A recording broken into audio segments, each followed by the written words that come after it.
spark of possibility. When I was little, you may not believe it, but I was a really fearful kid. I would freak out about having rollerblades and kind of go down the slightest little slope.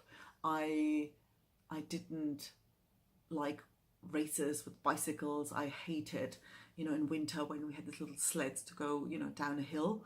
And yeah, could go on. And my dad will tell a funny story that my parents took me to the beach for the first time. I was 3, I think. And it took them like 2 weeks to get me to even poke my foot into the water. I'd be totally hysterical. And I remember it wasn't necessarily me thinking like there'd be some big monster eating me. I was more like, okay, so if I go down that hill and these other kids, they go like crazy and they don't really control the sled, and if he makes a mistake, he'll bump into me and I'll break my leg, and that means I'm going to be 6 months out of school. That was me, like at age 6 or 7. And I always thought it was just me, that's just the way I am. Now, the thing is, it's always easier to see things when it's somebody else.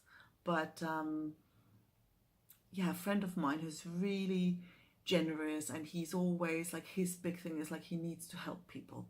Now, on the other hand, when it comes to charging for his services, he's got like all sorts of stuff coming up for him, because there is this belief that I'd rather be a good person than have a lot of money.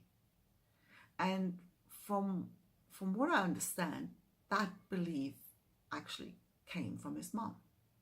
And so he adored his mum. And so to even open to the possibility that even the people we love most in the world, who've brought us up and who've given us pretty much everything, have also taught us beliefs that at some point in life are no longer helpful.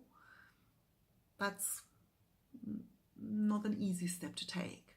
And I remember I saw it there in this case, and all of a sudden it really felt as if like somebody had thrown a bucket of water over me. And I was like, oh yeah, because that fearful nature, that worrying beforehand about all sorts of consequences, that was my grandma.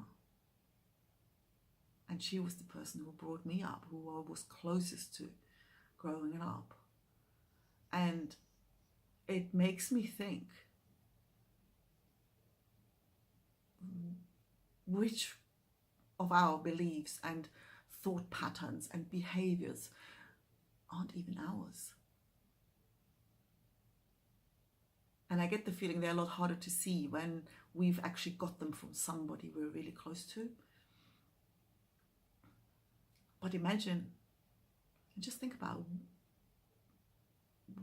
what beliefs and thought patterns do you have that aren't helping you, that aren't even yours?